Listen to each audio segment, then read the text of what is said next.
Welcome.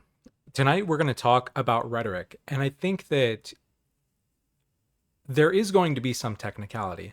I'm going to give you some definitions, I'm going to give you some things to look out for, but there's also a little bit softer with respect to the content tonight in the sense that some of this just comes down to practical experience.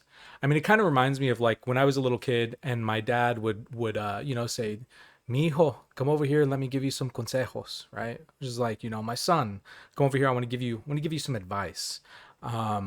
So obviously, I'm not your parent, but maybe I am some sort of like an intellectual uncle, an intellectual tío that can give you some advice, and that's kind of what rhetoric is about. It's about talking about what we're doing, and talking about especially what we're doing when we're talking, and maybe the context or ways in which that can be used or misused in certain ways. So, one of the things that's in the background of a lot of this is ancient Greek stuff. I've tried to tie a lot of our class back into Aristotle, not just because I like Aristotle and I like ancient Greek philosophy, but because for a lot of European and North American philosophy, that is the roots of the intellectual stuff. And so part of what's going on in ancient Greece is philosophy is being born. It doesn't really exist before the time of maybe Socrates, and that's somewhat controversial. There are pre-Socratic philosophers. There's a lot of wisdom traditions happening all over the world. For example, Eastern philosophy in China, in India, in oral traditions of various religions. It just depends on how we look at it. Nonetheless, in Greek philosophy and in stuff that's going on around there, there's a really tight relationship between basically rival schools. So what I've put here on the screen are three different words. The top word is Sophia. So if you know anyone named Sophia, likely they are they have their name originating from the Greek word for wisdom. Sophia in Greek means wisdom. Okay? So people knew what wisdom was.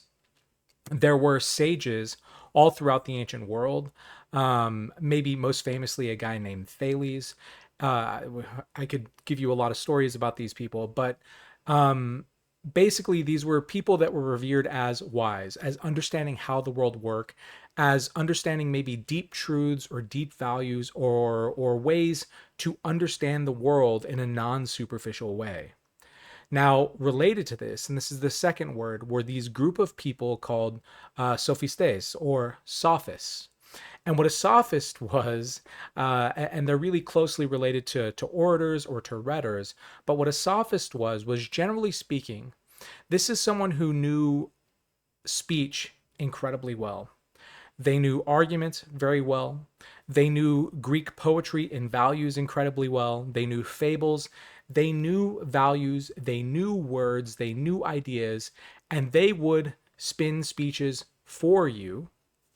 So that's like mostly related to being an orator or a rhetor. But in the ancient Greek legal system, in the ancient Greek just society generally, if you got into trouble with the law, in the same way that you would hire a lawyer, you would hire probably a sophist or an orator to make speeches on your behalf at court to make sure that you don't get convicted for the crime, or if there is a conviction, maybe they can soften the audience to vote for one option instead of another. Similarly, if you wanted your children to be educated, right? And there's not a lot of public schooling going on in these times. You might hire a sophist, and you might pay the sophist a ton of money in the same way that we pay private school tuition. So it's not uncommon for private schools to charge $60,000 per year in the United States, all said and done, to get an education. That idea would have made sense to the ancient Greeks because they kind of had that. Nonetheless, when you're talking about someone who knows speech really well, when you're talking about someone who knows the values of society very well, when you're talking about someone who charges a ton of money to get those speaker talents, to get that advocacy on your behalf, to educate your children, There is something slimy about that. And the Greeks also thought the same sort of thing. So, for example, one of the pre Socratic philosophers was a pre Socratic by the name of Protagoras. And Protagoras is very famous for having said, humans are the measure of all things. Now, it's a matter of controversy as to what exactly that meant. His enemies basically said, well, that just means he's an outright relativist. Humans can make anything true that they want. And mind you, if a lawyer told you that, how would you react to that? Well, I'm the arbiter of truth. I can make people believe whatever they want. Or if you're more sympathetic to Protagoras, maybe the idea is we all come to the argumentative table with certain beliefs and ideas, and we need to be careful about how we appeal to them. Nonetheless, there's this really strange association between paying a ton of money and having someone who is silver-tongued and advocating for various things that may or may not be true, or they might be representing a client that is not a good person, right? Same sort of thing happens in the legal system today. So philosophers are interacting in this cultural context. And one of the reasons why they chose the term philosopher is because it's coming from two words. So this is the third word on screen right here. Philosophos is coming from the Greek word sophos, meaning a wise person, related to Sophia, and philo, which is relating to philia, which is a type of love or affection. So in many introduction to philosophy classes, if a student asks, what is philosophy? The professor will very often say, a love of wisdom. So if you're asking what a philosopher is, Plato very famously will call people, the philosophers, lovers of wisdom. Why would you need that term? Well, it distinguishes you. It distinguishes you from the sleazy people. You are someone who is dead. Think about the best forms of love. A really deep friendship, for example. You're dedicated to your friend. You build your life around your friend. You're interested in the good of your friend, and your friend is interested in the good of you. So if you are a lover or a friend to wisdom, that is a very, very, very different relationship than something like a sophist or an orator, or in contemporary roles, maybe we would say than a lawyer or something like that. So what we end up having in the ancient Greek world is a division maybe something like this. You have philosophy on the one hand, where the purpose overtly is to get at truth. You're trying to, if you believe Socrates, let the arguments go wherever the ideas lead you and to come to the best conclusion. That's your only motivation. Your only motivation is to understand the subject at hand. Now, the downside is it pays very little. A lot of philosophers, I mean, most philosophers do not make much money, okay? Some do, but they are the exceptions, all right? And it's questionable as to how many people philosophy actually sways. Socrates, the supposed, philosopher par excellence, he's executed by Athens for basically crimes against the state.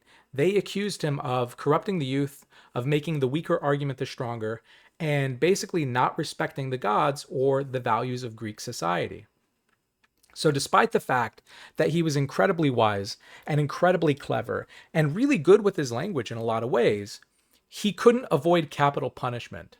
Okay? Now, if you want to read maybe the most quintessential, probably badass dialogue with respect to the story of Socrates, Plato's Apology is where to get that whole legend. All right? Now, on the other hand, rhetoric is very often allied with that sophist. It's allied with the orator. It's allied with the poet, the person who's making speeches for pay. And there, the purpose in rhetoric is to persuade. So notice, we've switched from being concerned about just getting to the truth of the matter, or to exploring the ideas, or making sure that we're representing things with sort of like theoretical fidelity or accuracy or precision. Now we're worried about persuasion. We're worried about our audience and whether they believe us. That's what we're concerned first and foremost with something like rhetoric. Now, the upside is rhetoric tends to pay a lot more, and it tends to sway a lot of people. So the assigned book for this particular class is that You Are Not So Smart by David McRaney. And one of the things that I think McRaney does really well in that text is he emphasizes that, even though I'm a philosopher and even though it's my job in a lot of ways to break down arguments and hopefully to be self-aware and understand myself in a lot of ways, I am not above propaganda. I am not above advertisement. I'm not above these cognitive or emotional sways that people can use against me. Part of what it means to be human is to be flawed. Now the hope is that I'm aware and that I can kind of calibrate in a certain way. But rhetoric, even if I know that its whole purpose is to sway me, um, and even if I can be skeptical in certain ways, it still totally can take effect. Now, philosophy, probably the most direct analog is something like a professor, which is why I went into education the reason that I went into education, or why I'm doing what I'm doing now. Rhetoric, there's a lot of analogs to that. Lawyers, some lawyers, especially law professors, maybe will think that there's some aspiration to like a bigger value, but the legal system isn't set up that way. The legal system is set up for you to represent your clients. Now, ideally, you would go into a firm or to a specialization where you have a little bit of discretion with who you represent, but that's not really the case. If you want another example, I think something like being an advertising agency or in a PR firm is a similar sort of thing. You don't necessarily choose your clients, at least not until you're really, really big. You are trying to get your client to sell the best, sell the most with respect to stuff. I think that's really akin to rhetoric. So you have this opposition between philosophy, these people who don't seem to be concerned with money or anything like that. They just seem to be concerned with the truth. They want to argue. They want you to show every single step. They want valid and sound arguments, right? And then you have something like rhetoric, where the focus isn't so much on the truth. The focus is on persuasion, on getting an audience to believe what you want to believe. It is on getting that practical purpose fulfilled. Okay. So that's the kind of opposition. These two are very often put into foils. Now, I'll wrap up with this thought. I think that the ideal or the goal would be to have someone who has that philosopher's attention to detail, that philosopher's soul and love for something like truth and wisdom, and them not being swayed, at least entirely, by material circumstances. But you would also have something like the rhetor's attachment to understanding human psychology, to understanding what motivates people, and to getting people to do the things that truth or justice or beauty would have you do to change society for the better, right? So you want the philosopher's connection to reality, but you want the rhetor's um, effectiveness, basically. And so that's kind of what we're going to talk about tonight. Now, one of the things that's really interesting, I was going to pull it, but it's a gigantic book. A lot of these ideas are coming out of a book from Aristotle called The Rhetoric. And so I have a couple of statements here. The Rhetoric is a very weird book, and I'll talk about it here in a little bit. But the first couple of chapters have a couple of statements that I think emphasize how important this subject is, at least for Aristotle. So, for example, Aristotle says very near the beginning, to a certain extent, all men attempt to discuss statements and to maintain them, to defend themselves and to attack others. And he adds later on, it is absurd to hold that a man ought to be ashamed of being unable to defend himself with his limbs, but not of being unable to defend himself with rational speech, when the use of rational speech is more distinctive of a human being than the use of his limbs. So I think, remember from some of the previous videos, you should be super aware when anyone, but especially a philosopher, is using a word like all, because they are making a really big claim. And the big claim that Aristotle is making here in that first quote is, it seems to be part of humanity that we try to discuss our ideas, we try to maintain our ideas in the face of all sorts of evidence, and we try to defend our own ideas and attack the ideas of other. There's something about being human that it means to maintain our beliefs and to try our beliefs against other people. Now, this could be dogmatic and done very badly and in bad faith ways, as we've kind of talked about in other videos. But I think part of it is we can't help but believe certain things. We can't help but live our life by certain principles. We can't help but think that we are, in some fundamental sense, aligned with certain ideas or social constructs, values, something like that. Those things are really, really, really important to us. And we part of our life is figuring out which of those ideas work for us and which of those don't. Right. And so that's what Aristotle is getting at here. And he's getting at it with respect to discussing statements, speech, words, but we could very easily tie this to concepts.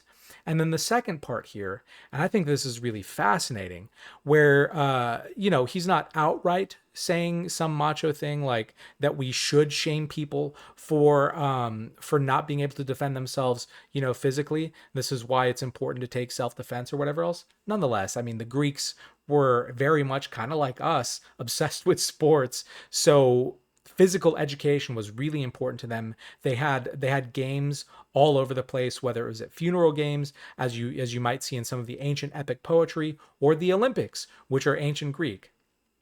But what Aristotle says here is that it seems really, really strange that we would count it a flaw for someone not to be able to use their body, not to know what their body is capable of, not to know how to defend themselves against certain things, and think that it wouldn't be weird for people not to be able to do the same thing with ideas. The ideal, again, is someone who is not just a body, but who is also a mind. Not just a mind, but also a body, but both things. And what Aristotle says here is that actually it's probably even weirder to think of a person who couldn't defend themselves with their speech, with their ideas, because speech is what's really important to us. Now this is reading a lot into it, but I can say this. I could say that he could agree with this. Humans do have bodies. It's really important that we have bodies. It does influence how we think and react with things, but we're not the strongest animal. Okay, we're not the fastest animal. We are pretty tender animals that need tools and shelter and all sorts of other stuff. We can't just eat grass. We're not plants. We can't just sit in the sun and metabolize energy or whatever. It seems like what's really important about us is our ability for abstract thought and language. And so it's really, really important that we know how to use it and we know how to use it well. So that's why rhetoric is really important. Despite the fact that there's this overarching context within Greek society to be really skeptical of those people who are good with language and good with ideas and good with appealing to the values of society, nonetheless, it's important to do that. There's a way in which, you could be skeptical of someone who's very beautiful and maintains their appearance. You could be skeptical of someone who is, for better or worse, a meathead and they just go to the gym a lot, right? In a certain way. Nonetheless, you also got to respect what they do. Beauty has certain privileges. Being physically fit has certain privileges. And in the same way, being good with words, being good with ideas, understanding how people think, why they do what they do, that has a lot of advantages. And that's what rhetoric is impressing. Yes, if you like philosophy, if you like wisdom, you should pursue truth. But you don't want those things to be impotent. You don't want those things to be divorced from actually getting things done. And that's why rhetoric is such an important thing. Now, what's strange about Aristotle's rhetoric, and what's strange about rhetoric as a general discipline, is something that Jonathan Barnes kind of puts in this way. He says, rhetoric is a magpie, thieving a piece of one art and a piece of another, and then botching a nest of its own. So in the rhetoric, what we have is just basically this gigantic, sprawling, weird work. Aristotle says speech is really important. It's like a quintessential part of being human. You have to be able to defend yourself with respect to your words, how you use them, and ideas, okay? But In order to do that, you have to know a lot of stuff. So the rhetoric, and this is why I don't necessarily assign Aristotle's rhetoric, actually in a lot of my classes, even my ancient Greek philosophy classes, it is a book that begins in its first couple of sections talking about the importance of arguments. And then it's split into three sub books, or maybe we would call like three big sections. Book two of Rhetoric is basically a lot about moral psychology and observations about humanity. He has the observations about what a young person is, what an old person is, what pity is, what fear is, all sorts of stuff like this. And then book three of Rhetoric is about basically how to make different types of speeches and what parts of speeches are alike. And so you have this really big, sprawling work, and it's because I think to a large extent, and we're going to get the classical division on the very next slide, if you want to be able to give speeches effectively, you have to know a lot of things, because speeches are not just about words. There's a way in which philosophy might be about the words and the ideas, but we're not just doing philosophy here. We are doing rhetoric, where we want people to believe what we want them to believe. We're using our speech in a public context. We're using our speech in communities. This is not just something that is esoteric. Esoteric here meaning insiders talking to each other. This is exoteric.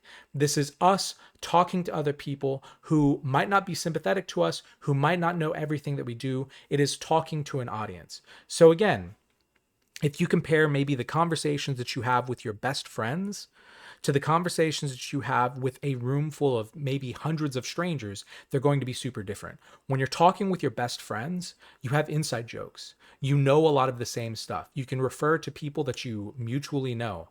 Whereas if you're giving a general speech to hundreds of people in an assembly, like maybe Greeks would in certain contexts, you can't depend on familiarity with a lot of stuff. Nonetheless, you can depend on certain things. Americans certainly have commonalities with each other, understand certain myths or figures or whatever else, have these aspirations or these ideals, whatever they are. But the amount that 500 people have in common is very different than the amount that you have in common with your best 1, 2, or 3 friends. Okay? So, maybe the most useful and important part of Aristotle's rhetoric is this here. Now, this is kicking around in various forms in the ancient Greek world. This gets picked up not only by ancient Greek thinkers, but also ancient Roman thinkers. So there are many, for example, rhetorical or rhetoric works. There are many manuals for speech making, joke making, how to write a proper eulogy at a funeral, all sorts of these ancient guides to giving speeches. So this practical element of getting people to believe what you want them to believe is really important in the ancient world, and it's even important to today. So some of the best sellers in things like the business section or the self-help section in a lot of bookstores are books like what is it? How to Win Arguments and Influence People. Is that the exact title? I can't remember. It's the book about the rules of power. You get things like Jordan Peterson and his rules for everyday life. Now, a lot of what's asserted in those books is questionable. I'll just say that. I don't have time to go into all of those. But the reason why they literally sell millions of copies, and the reason why those authors gain a lot of notoriety for those ideas, is because in a lot of ways, I think what they appeal to is our understanding that if we are humans who want to live in community, maybe we don't want to live in community, maybe you want to be a hermit. That's okay. I have friends who are hermits. I guess they're not strict hermits because they're friends with me, but nonetheless, I think you get the idea. But if you want to work with other people, if you want to work in an organization where you have a bunch of people that you have to depend on to get stuff done, it's really important to understand how to talk and use your ideas. So Aristotle, to that end, gives us a really fantastic threefold or tripartite division or distinction between different elements of what we might talk about in rhetoric. At the first level, And I've given like three different ways. The Greek is in the middle, and this is kind of how you'll hear it referred to classically in rhetoric: ethos, pathos, and logos. And the valence of those terms is different than the English terms that I've put on the slide, but I'll just kind of go level by level. So the first level, so the orange text there, is basically the level of the speaker. If you are giving a speech in rhetoric, you're the one who's talking. And so there's a way in which the speaker needs to be credible. And think about the Latin root there with respect to cred, as in a belief. They have to seem like they're a believable person. They have to seem like they're someone that you want to listen to, that they're authoritative on the subject. The Greek there, ethos, is referring to basically social values. I mean, like there's other non-English equivalents. Maybe you could talk about something like the intellectual milieu. You could talk about in Latin the mores of a society. But the group beliefs, that is really important. Otherwise, character. It's really important to establish yourself as a good person or as a credible person, someone that the audience should be listening to. That's what's really important. So, for example, one of the, and I'll talk about this a little bit, but like one of the things that you can do whenever you're giving a speech, or if God forbid, you end up in court as a defendant,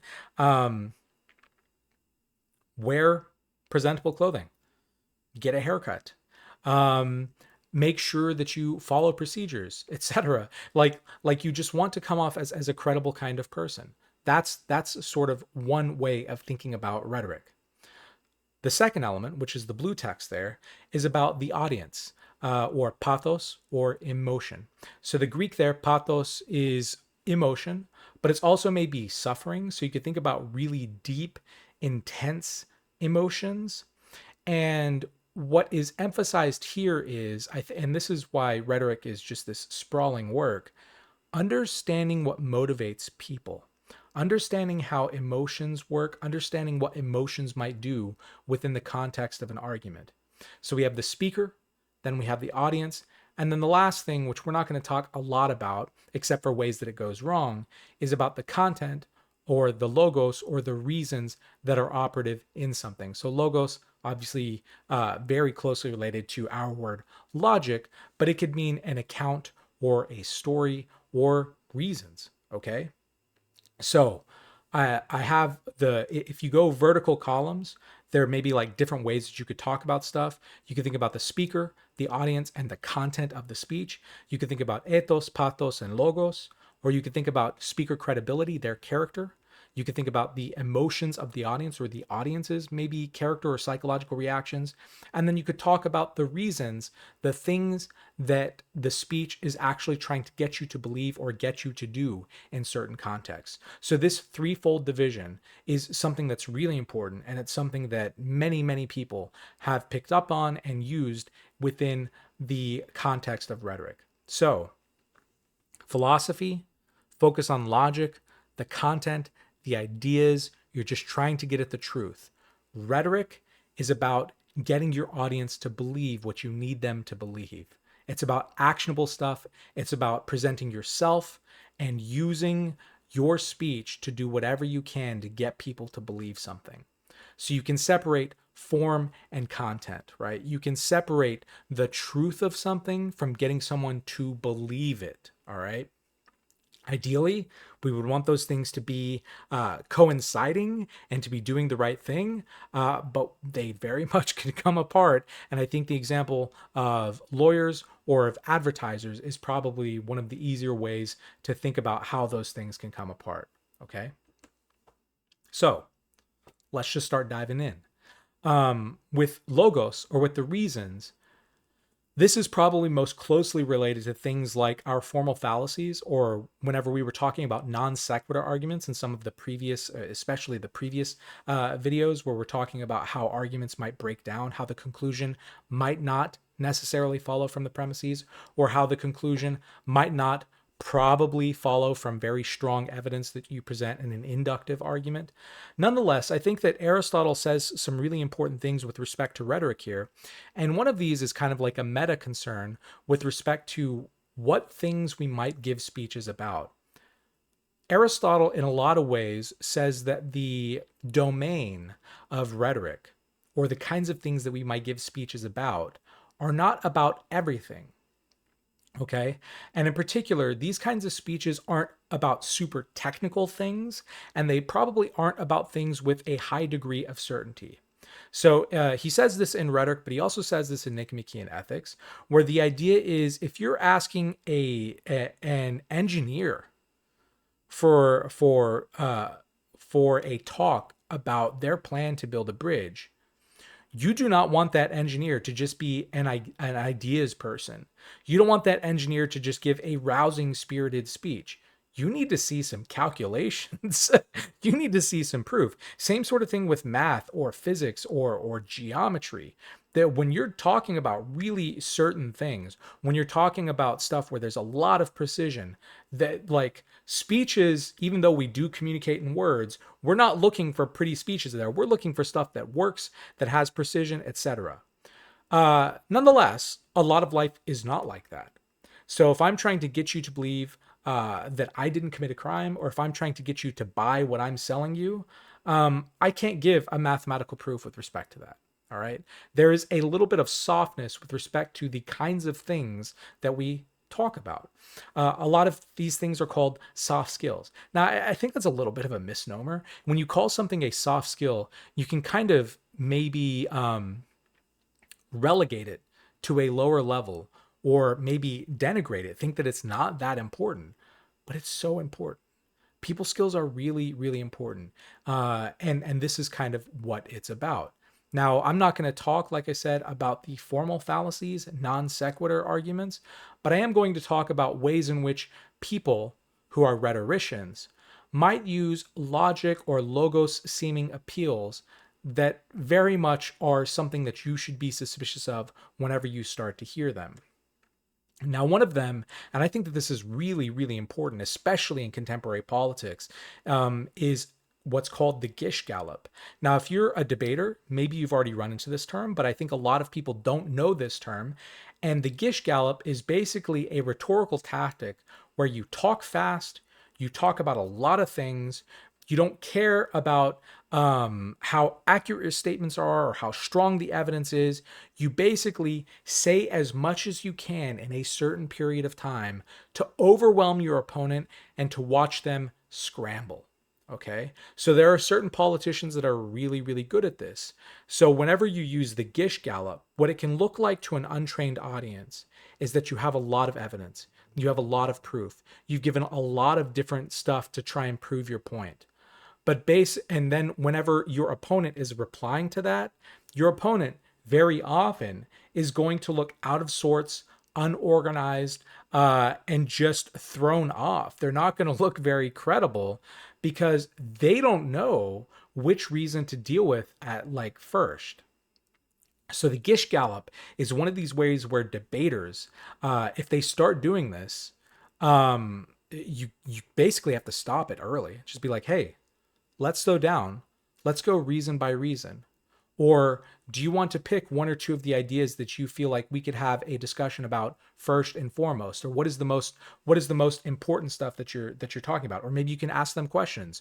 Would you mind saying more about what you mean about whatever term that they're talking about? But you have to find a way to slow down, to refocus the conversation, to get it going. Now, one thing that is related to this, and I think this is also really important here, is what's sometimes called the fallacy of false precision. Sometimes people will call it the fallacy of misplaced precision, which I think I always hear it referred to as false precision, but I think misplaced precision is also a really great term for it. But this is an idea of using quantitative data to imply accuracy or to justify something when that doesn't really do it. So there's all these ridiculous examples. For example, like talking about the exact weight of oil that's spilled into the Gulf. Does it matter that it's 21,000 tons of oil or that it's 20,000 tons of oil? I don't know. Maybe in some like ecological context it matters, but the precision between 20 and 21 probably doesn't matter too much there. Now there are less obvious ways of doing this, and very often it's something with like statistics. Statistics are not all creative equal. So one of the things that you want in statistics, especially if you're polling an audience or figuring stuff out, you want a large sample, as large as possible. You want a representative sample. So whatever audience you're trying to generalize on with respect to your polls, you need to have it represented, and you need it randomized. You don't just want to be pulling from a biased sample. Because if you were to, for example, say that you're trying to get an idea of what Americans think, but all you did was interview the people on the roster of the Dallas Cowboys, that's not a representative sample. First of all, most of those people are making a lot of money. They're all really big, able-bodied people, and on the roster of the current Dallas Cowboys is only men. So you might be able to sample them about, for example, issues in the NFL. The Dallas Cowboys roster is probably going to have a lot of really good authoritative things to say with respect to issues in the National Football League. But if you're trying to use them as a sample for the United States in general, that's going to be an incredibly biased sample. Similarly, you can say stuff like 80% of our respondents in a poll agreed with this particular statement. But then you find out that it was only 4 out of 5 people. It's like, okay, you're right, 80%, but that's also, you only polled 5 people, okay? So those are obvious examples, but the idea here is whenever someone is giving you a lot of information, whenever someone is giving you precise information, whenever someone is presenting a lot of facts and figures, sometimes if they're an expert and they're doing it in good faith and they really know their stuff, they actually are giving you good information. But sometimes if they're a rhetor, or if they're an orator, or if they're a debater, or a lawyer, or someone who has a political agenda, they can do these things in a bad faith way where they're trying to slow you down, to make you look disorganized, to overwhelm you with information, and to make it seem like they're being way more scientific than they actually are. Anyone can go into Excel and create some bar charts, right? Anyone can fabricate some data. Remember that it matters to slow down, to pay attention to stuff, and to maybe find a way forward. So the Gish Gallop is something that I really wanted to cover because you see it in so many political debates, especially debate bros on the internet, where they just let out a deluge of information. They info dump, and they do it in a way to make the audience look stupid. Okay. Now, sometimes you're just excited and you want to talk about something and you're passionate. That's not what we're talking about here. We're talking about people who intentionally try to overwhelm their opponent by just talking a ton and ton and ton. Okay. One of the other really big things that can happen with respect to logical abuses is the confusion of causation and correlation. And I've got President Joe Biden here. I know that it's a somewhat undignified picture, but I also think that it's funny, and I think it relates to the example here. But the difference between cause and correlation is that a cause, basically, you're trying to say that one thing directly causes another. There is a direct effect. So, for example, when you're playing pool and you hit the cue ball, and the cue ball hits the 1 ball, and the 1 ball hits the 7 ball, there is a very direct link between the cue ball, the 1 ball, and the 7 ball. They are all directly hitting each other. Or in bowling, whenever the bowling ball is spinning on the alleyway and interacting with the oil and hitting the pins, there are all direct causes with that ball, its spin rate, the interaction on the alley, hitting the pins, okay? So cause is making direct assertions about what is doing something to what. Correlation is a weaker kind of claim. Now, it's still really important, especially if you do something like statistics or experimentation. Very often, social scientists and some scientists are arguing at the level of correlation, and they're trying to go from correlation to cause, but it takes a lot of effort to do it. But correlation won't necessarily say that A follows B, or they will not say that A causes B, but they will say that there's some sort of pattern here. There can be a positive correlation. So when A goes up, B goes up, We don't know if they're directly related to each other, but we do know that they follow a same sort of pattern. Or you can have an inverse correlation where when A goes up, B goes down. So A goes up, B goes down. So there's not necessarily a claim with respect to whether A is causing B to go up at the same time or to go down inversely. Nonetheless, the hope is that there probably is something causal there. Now, one of the reasons why people need to be really careful here is because there could be a third cause that is causing both A and B to go up. So there could be a third item C that is actually attached to A and B, right? And so that's why you have to be really careful. So, very often in scientific studies, you start with correlations. You start to see which statistics or which values or which things are following a predictable pattern and seem to be doing something together. And then you try to do further investigations to see if you can find the underlying cause. To make a causal claim takes a ton of support. And so the silly example here, and this is why I have the picture of the president here. Imagine every time Joe Biden eats ice cream, he gets a sunburn. Okay? We can make that very basic observation. But then, if we were to conclude, therefore, ice cream causes his sunburns, we would be making a very basic mistake with respect to causation and correlation. Is there a correlation, at least in our example, between Joe Biden getting a sunburn and Joe Biden eating ice cream? Yes. Okay. Every time he eats ice cream, he gets a sunburn, or every time he gets a sunburn, he eats ice cream. Let's say it goes both ways. But would it be accurate to say that ice cream is causing a sunburn, or that a sunburn is causing him to eat ice cream? The answer is no. Probably it's because, and this isn't the truth, but it's because he eats ice cream outdoors at the beach in the summer. Okay, so what's the cause of a sunburn? The sun. What's the cause of him eating ice cream? The sunny summer weather. Okay, so there's another cause that is attributing the things. Nonetheless, there is a correlation, at least in our example, between the sun and the ice cream.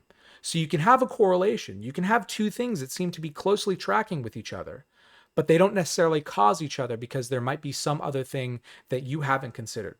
So causation and correlation is something that's really important. And there are so many examples of this. And in fact, if you want to just like fall down a rabbit hole, there are thousands of examples that are brought together by this guy named Tyler Vigen. Tyler, Tyler, V as in Victor, IGEN. So tylervigen.com.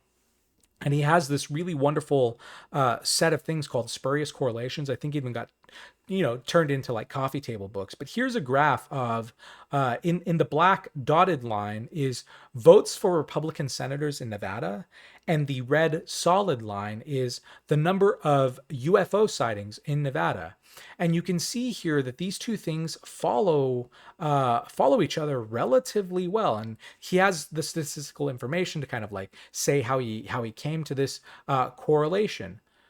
The implication, though, and the mistake would be to think that the UFO sightings are causing the votes for Republican senators in Nevada, when those two things are causally probably very independent.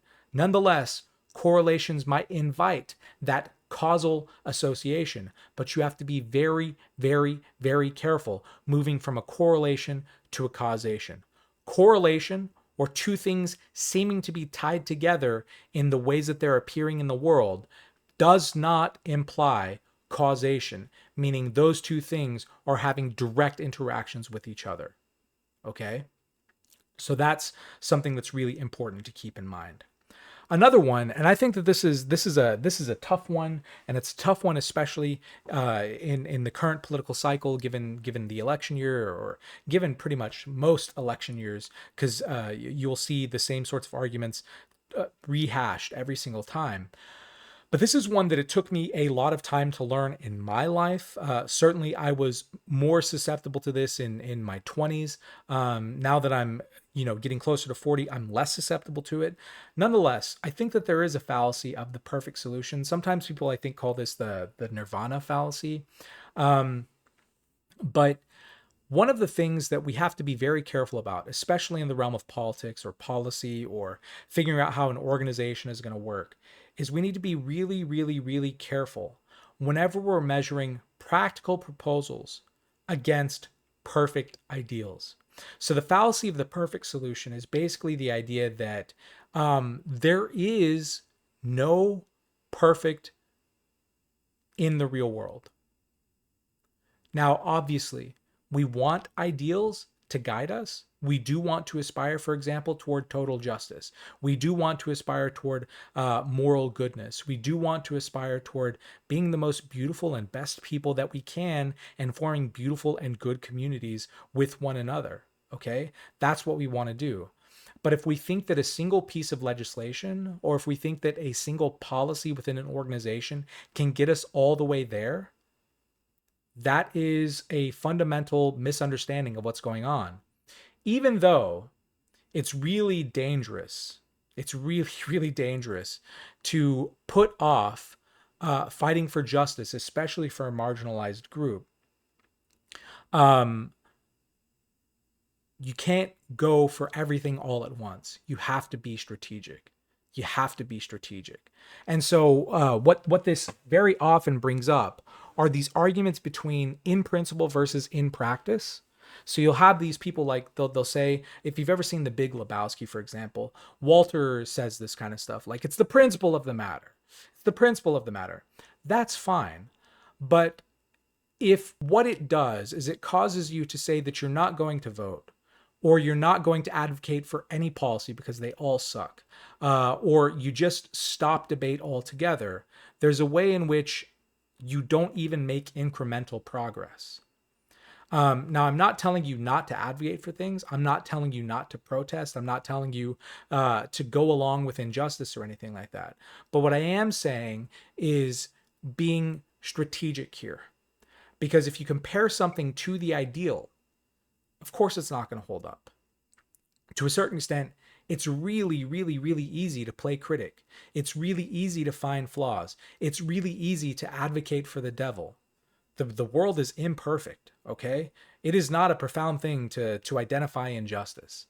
What is much harder is to find a way to solve that injustice, to advocate for the marginalized, and to make better conditions that can get us closer to a situation where we can build a better world.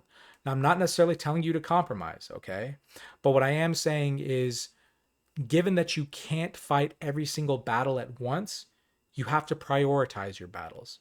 And that's what the fallacy of the perfect solution is kind of trying to bring up. Yes, the ideal is, especially in certain contexts, to get all the way to utopia.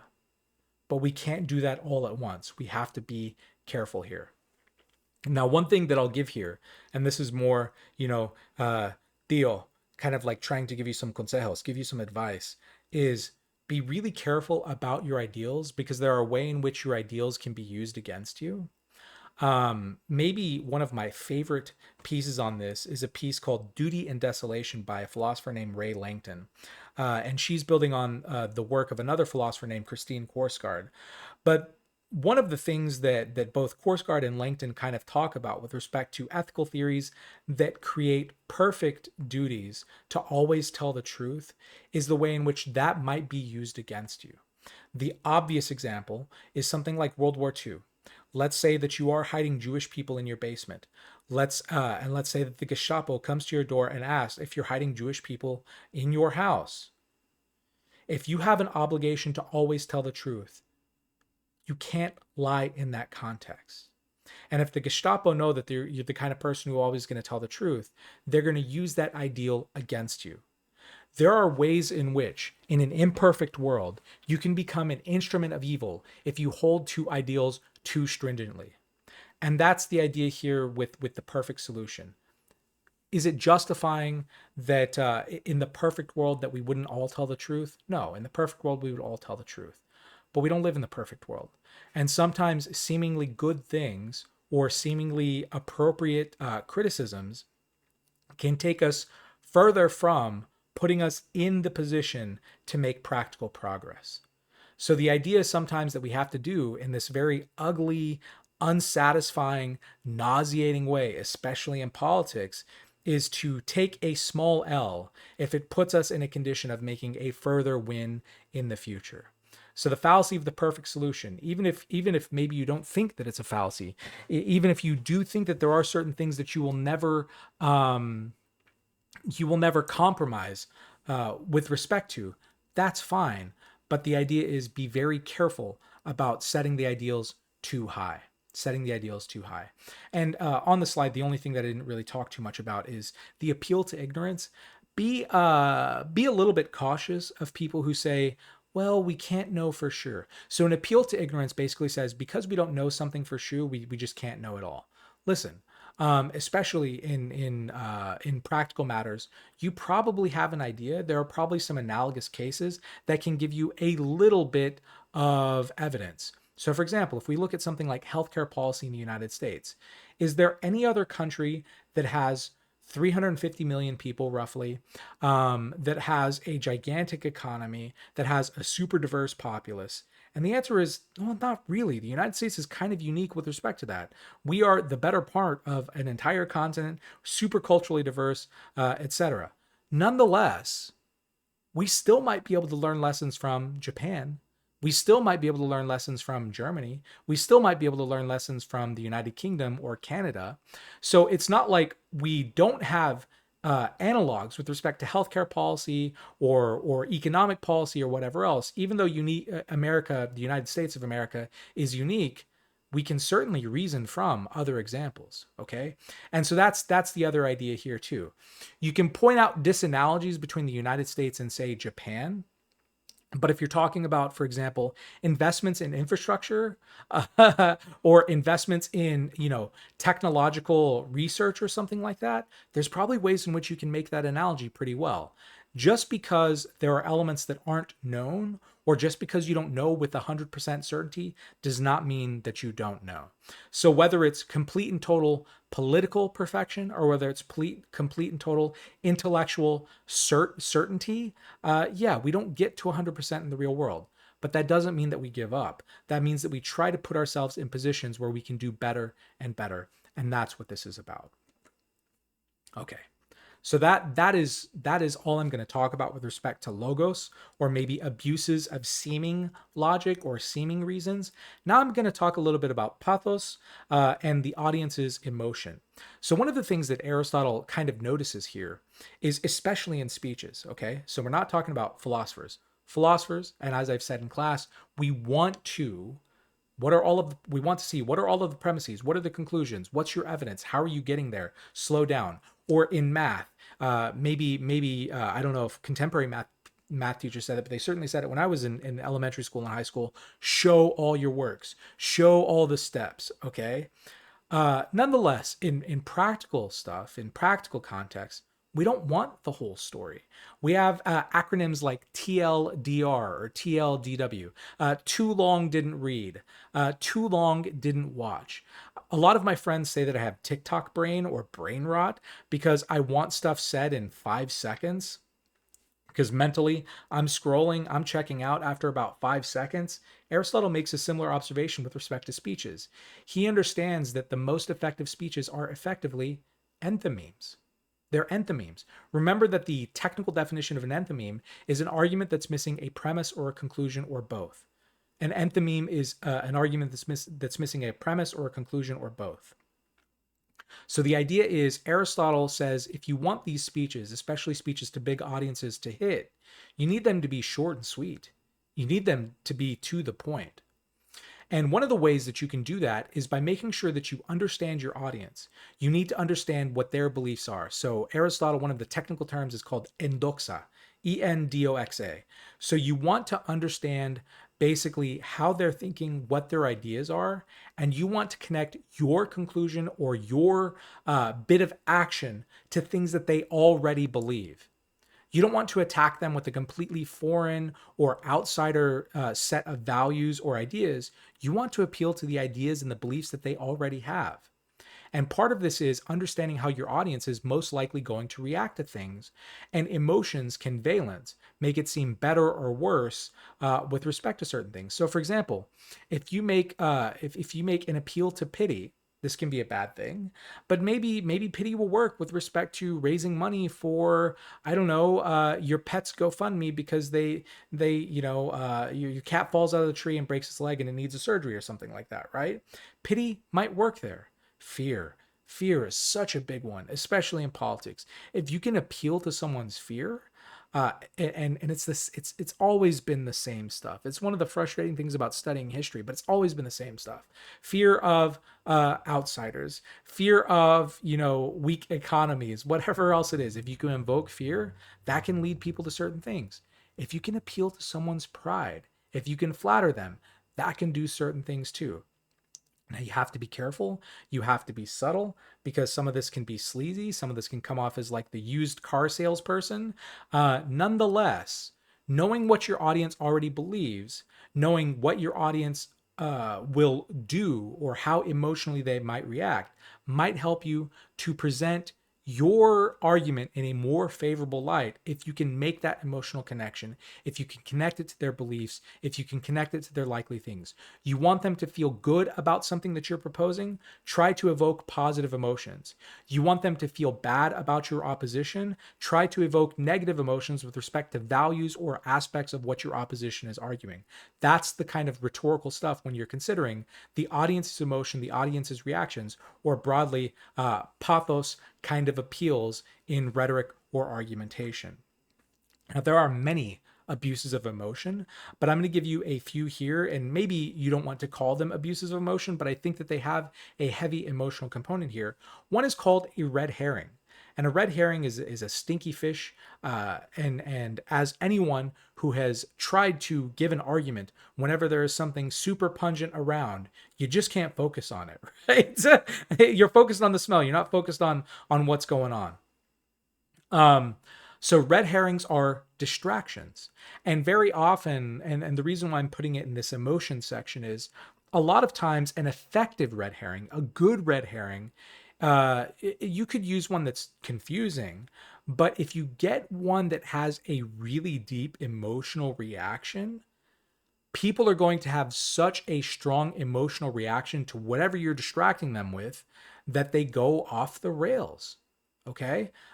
We saw this happen in the debate between Vice President Kamala Harris and ex-President Donald Trump, where they were trying to use certain things to get each other to go off subject. Now, one party used it more effectively than the others, but a red herring is a distraction from the point because it's not following what's going on. That's kind of what makes it a fallacy.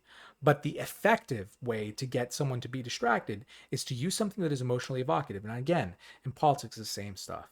Villainizing outsiders, talking about the economy, appealing to insecurities, appealing to fears, etc. Humans kind of like have these same kinds of tendencies. And this is why in Rhetoric, even though it's a book about making effective argumentation, Aristotle spends book 2 of Rhetoric more or less talking about psychology and what emotions are and how you get people to evoke them, because you have to know your audience, you have to know how they're going to react. Moreover, part of being self-aware, part of knowing yourself, know thyself, as the ancient maxim goes, is you hopefully being self-aware enough to know whenever you're having an emotional reaction to something, whenever you should or shouldn't be, right? Okay. I think similarly, another really common fallacy is the slippery slope fallacy. The slippery slope, and it's called the slippery slope because, like, if you imagine a slope and you're at the top and you just start to fall down, you fall down. It's called the slippery slope because if you start on that slope, it's so steep that you're not going to be able to stop yourself until you reach the bottom. And at the bottom, you have a super undesirable conclusion. Excuse me. So, one of the old examples, and I'm glad that it's relatively old, and I hope that it stays old, was respect to marriage equality laws. Like you would have these super bizarre arguments where they like, well, if we let people of the same gender marry each other, well, what's going to stop? People are going to marry their pets. And I'm not even like, hopefully that sounds really absurd to you, but there were people who were making that argument very seriously. The idea is that a slippery slope is that there's an unstoppable chain of consequences.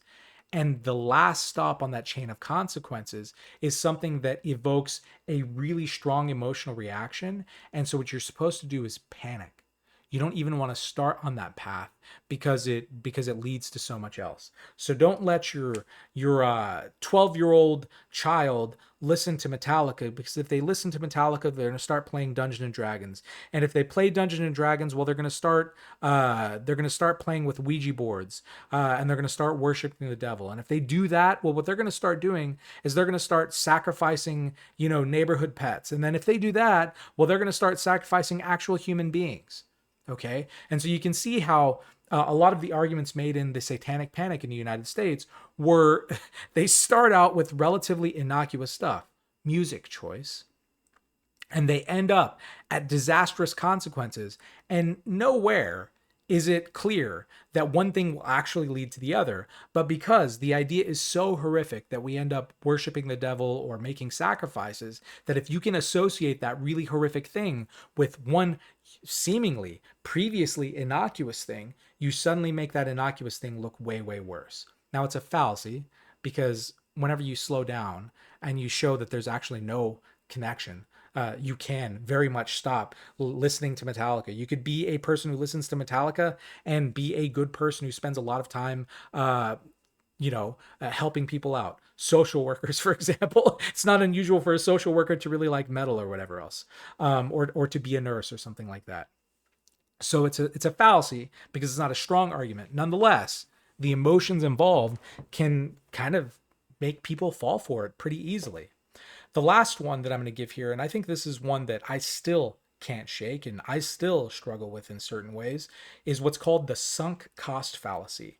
And the sunk cost fallacy is the idea that you appeal to costs that you've already paid to justify staying in something, or basically dealing with future costs.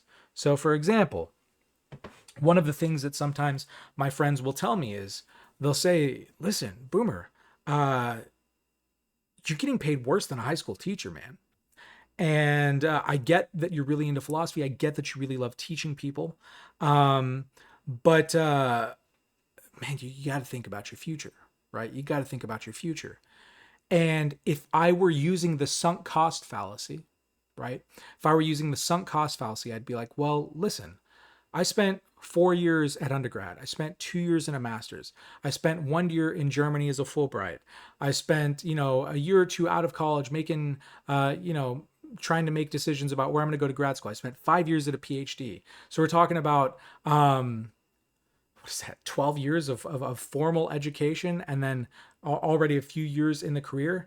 If I think about it solely in terms of the sacrifices that I've made so far, and I use that to justify, to allow myself to be exploited or something like that, that is the sunk cost fallacy. The sunk cost fallacy is the idea of, I've come so far or I've done so much, I can't give up now. That's not a good way of thinking in many cases.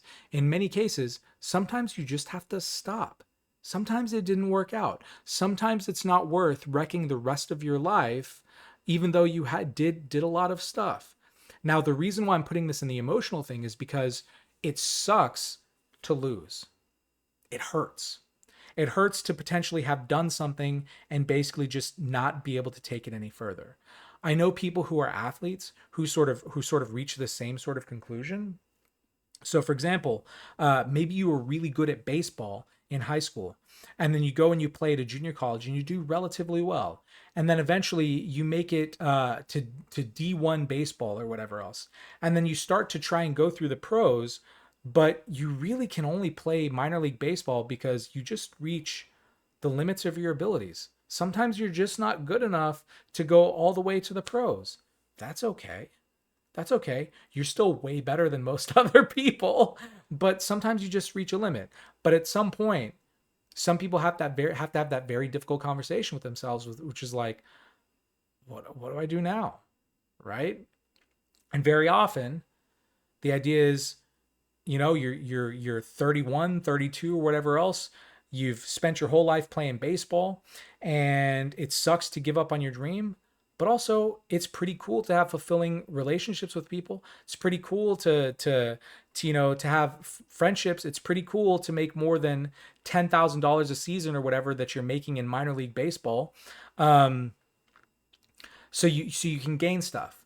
The sunk cost fallacy, again, just to make it very clear, is I think it's an emotional appeal to feeling like a loser, to feeling like you gave up so much, to feeling like you just have to keep going. Um, but it's going to lead you to make sacrifices that you probably shouldn't be making. And so emotion is one of those things where, again, because we're associating some idea or some value or some aspect with a negative emotion, then we don't want to do that thing, even if that thing that we're feeling negatively about might actually be the right thing. I think relationships are an easy example too. I've been with this person for 10 years. Uh, doesn't matter that it's not fulfilling or stuff hasn't been working out for the last couple years or whatever else. Sometimes you just have to take things in a different direction, right? So, with the red herring, you're using something that is very emotionally evocative to distract from the point. With the slippery slope, you're using a disastrous consequence that has a super strong emotional reaction to associate it with something that is relatively neutral.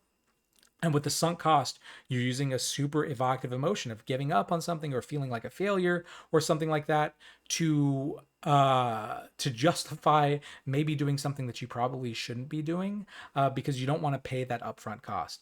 And there are like related fallacies. Status quo bias, for example, might be relevant here, where we bias toward what we know and the current situation as opposed to changing the situation. But emotion, you have to be very careful about emotion because a rhetor who understands people, who understands psychology, who understands the values of people, who understands that you're going to have emotional reactions to certain things, is going to be able to set the stage to make their beliefs, their propositions look more believable if they can associate with positive emotions, and they can make their opponent look way less sympathetic if they can associate it with negative emotions. So, just that ancient maxim, know yourself. Know yourself. Try and move from that system one, quick, dirty, mental shortcut, heuristic kind of thinking to the system two, slow, methodical, etc., especially when you're dealing with something that's really, really important.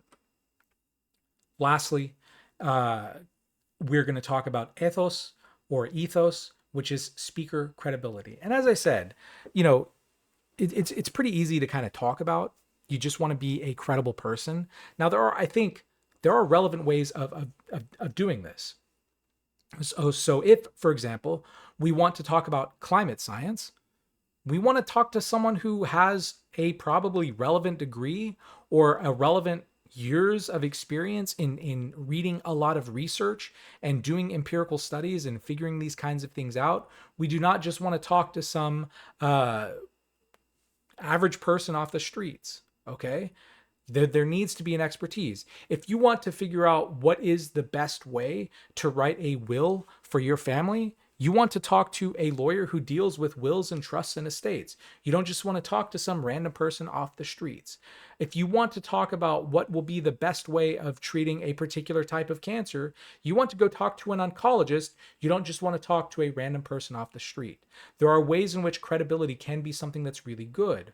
If you're dealing with a general audience, there are ways in which appealing to credentials can be good. So if I'm talking about if I'm talking about cancer or healthcare or something like that, it's relevant for me to say, for example, although I'm not this, right?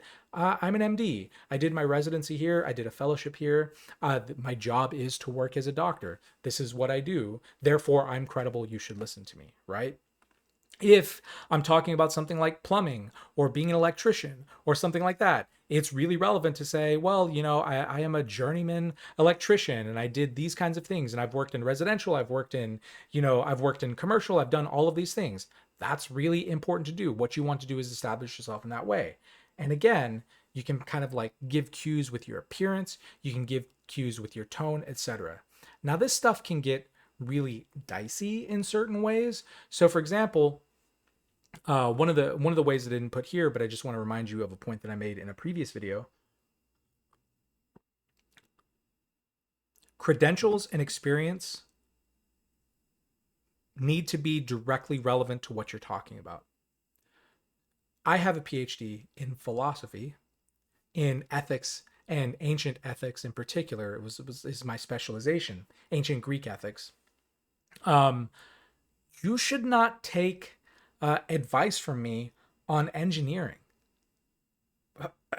I know a lot about ancient Greek ethics. I don't know really anything in engineering. So even though I have this really fancy degree in a certain way, I have the terminal degree in my field. It is something that doesn't cross domains. Or if I have a PhD in math, or if I know someone who's a PhD in mathematics, they might be a really interesting person, but that doesn't mean that I should take investment advice from them. Yeah, they know math, but do they know investments? I guess there is math and investments, but like there needs to be something else there. Sure, someone is a doctor, but does that mean that someone who specializes in orthopedic surgery, so for example, they can repair an Achilles tendon rupture or something like that, does that mean that you should take relationship advice from someone like that? Not because they're an orthopedic surgeon, right? Maybe they have other expertise, but you have to be careful about expertise. It needs to be related to the domain. Secondly, um, and this kind of like relates to code switching and being aware of certain things.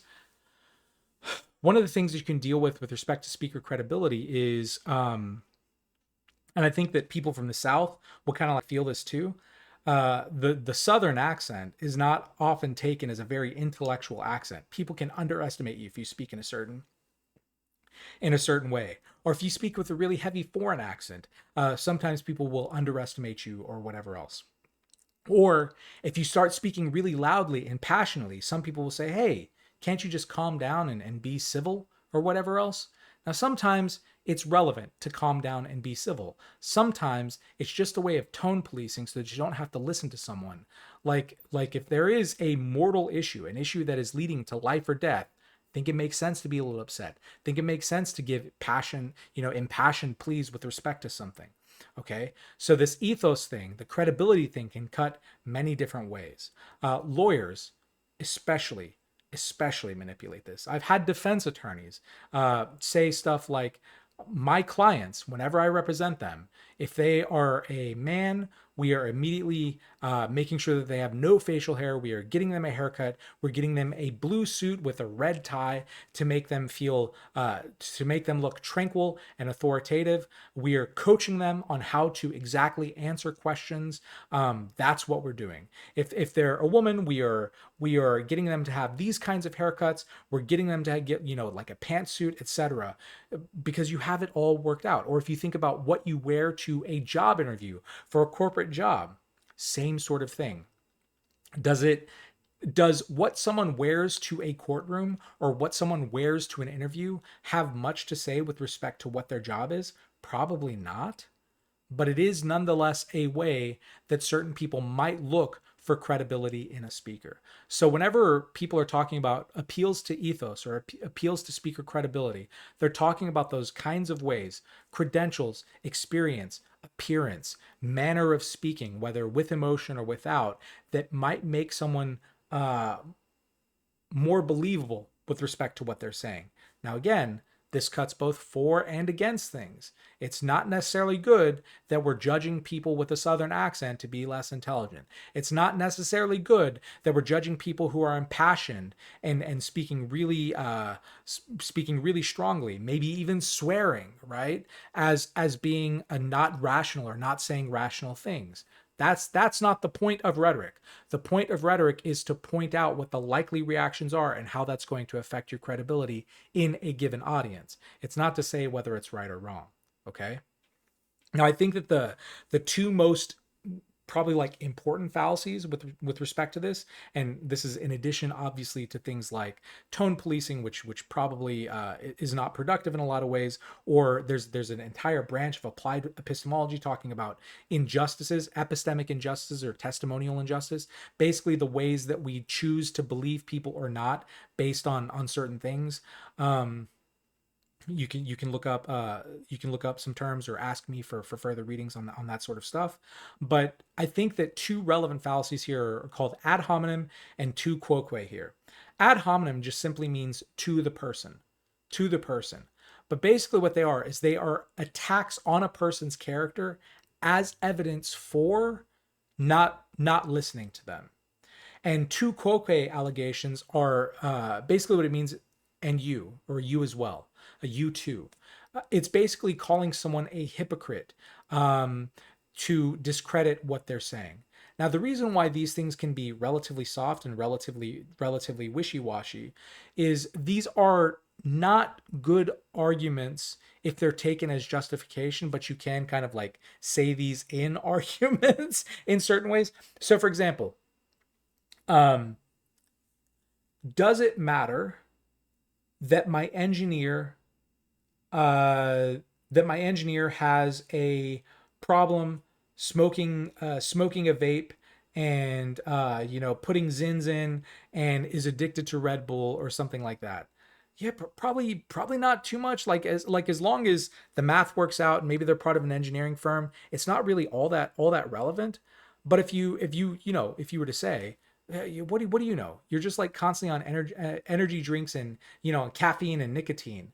Um, that's an ad hominem attack because it's attacking their character, but it's not like completely, it's not relevant to what they're doing, right? Like that, it's just not clear. Or for example, if your parent smokes cigarettes and tells you not to smoke cigarettes whenever you decide to start taking up the the habit. um the idea is, but you smoke, but their smoking kind of gives them firsthand experience to how hard it is to quit and how much it might be affecting their life. So hypocrisy isn't always something that necessarily cuts against an argument, but it very much can be a sort of bad appeal. So whenever you're dealing with arguments like ad hominem or tu quoque, the worst or maybe like most destructive forms of these fallacies are whenever they're taken as justification for whether you should or shouldn't believe in something. Ideally, the ideas will kind of stand on their own. Now, sometimes I think character does matter. So if someone is giving relationship advice, for example, about how to be a good friend, but they have no good friends,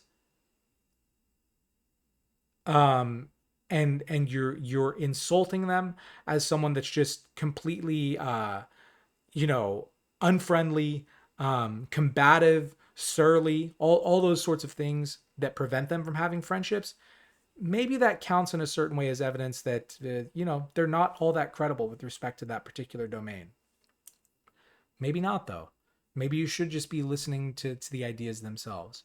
So that's why this stuff gets wishy washy. That's why these are informal fallacies. So depending on how they're used, they make an argument less less credible, less effective, less appealing, because it's not attacking the content. It's more attacking how it's kind of being used. Okay, so let's wrap this up because I've been talking at you for almost an hour.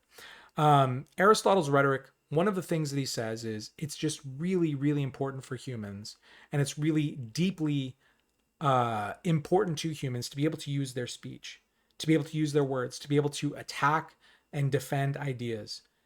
We do this all the time in social settings. We do this especially in communities. Legal settings are easy to use here, but think of advertising, think of all sorts of other stuff.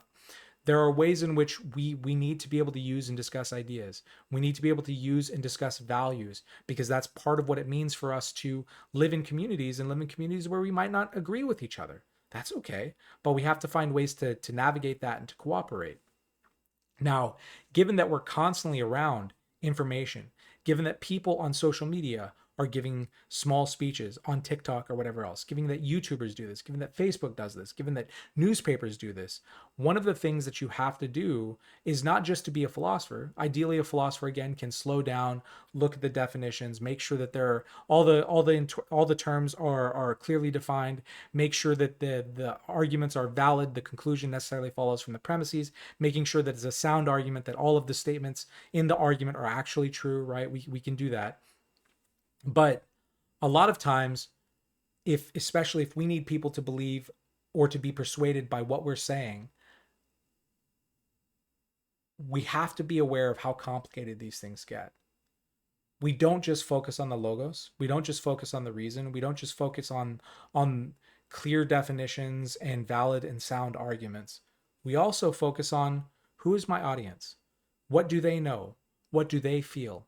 How are they going to react to my examples? How can I get them to react positively to what I need them to think about positively? How can I get them to react negatively to what to what they think about negatively? How can I to my audience come off as a credible person? Even if I know that if I show up in my metal t-shirts and my, my shorts and my skate shoes or whatever else, that I'm still going to say the same words.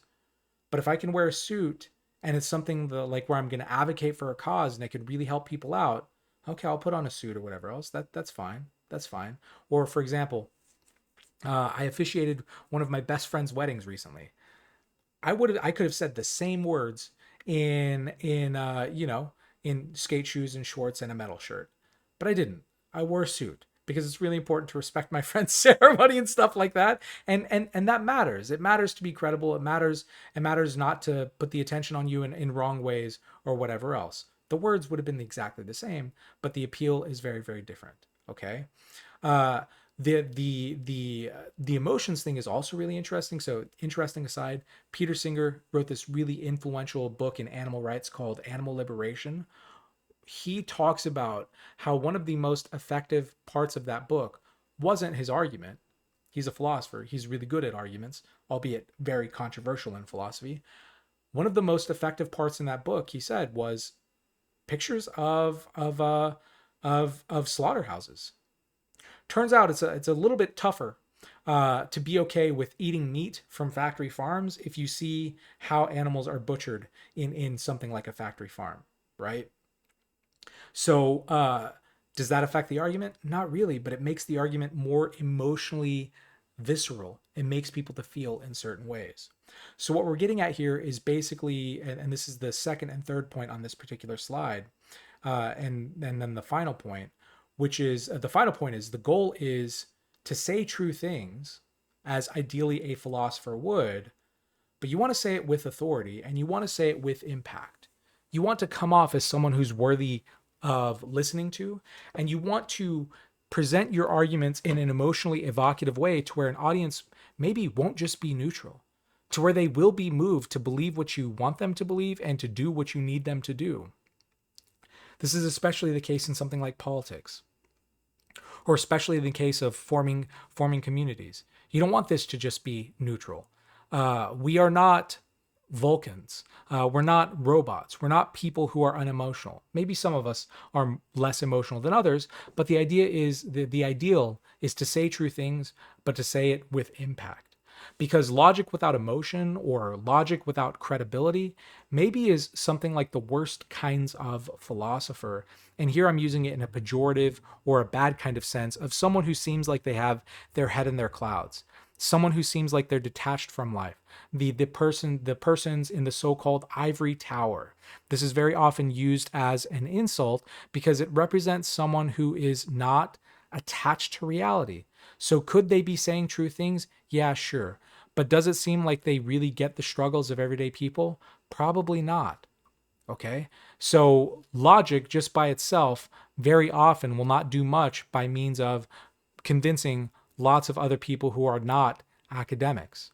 But similarly, we don't just want the silver-tongued person. We don't just want the person who is very good at seeming like authority, very good at evoking emotion, but says completely vacuous or maybe even harmful things. Because then what are we? We're a politician in the worst sense of the term. We're a lawyer because we're charging people a lot of money to say certain things. We're an advertising firm. We're a crappy sort of social media influencer. But what do those people get right? They get right that they can get people to buy the product. They can get people to feel a certain way. There's a reason why some of those people are incredibly successful. So the goal again is to have that philosophers' concern for truth and for goodness and for beauty, for creating really just communities where we love one another and make sure that we can live flourishing and fulfilling lives and we pay attention to the suffering of other people. That's the ideal, right? But we want to be able to do that, and we want to be able to say that with the same sort of fervor and sharpness and direct inspiration for action and motivation that people in really good PR firms or people who are really great lawyers, for example, can do whenever they're persuading things.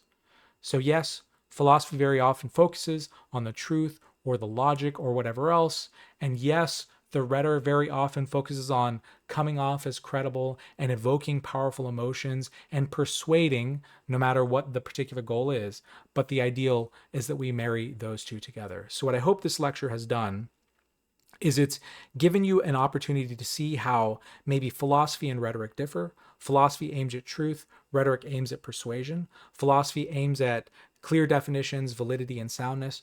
Rhetoric aims at, yes, doing logical stuff, but also appealing to speaker credibility and to audience emotions and stuff like that. I've given you informal fallacies that might make an argument less credible or things that might mimic proper arguments, but obviously they don't hold up. And hopefully, I'm making a case for why the best kinds of philosophers or the best kinds of people are doing all of these things. They're logical, they know what they're doing, they say it in evocative ways that appeal to their audience, and they themselves come off as credible and worth listening to. Thank you so much for your time. I will see you next time.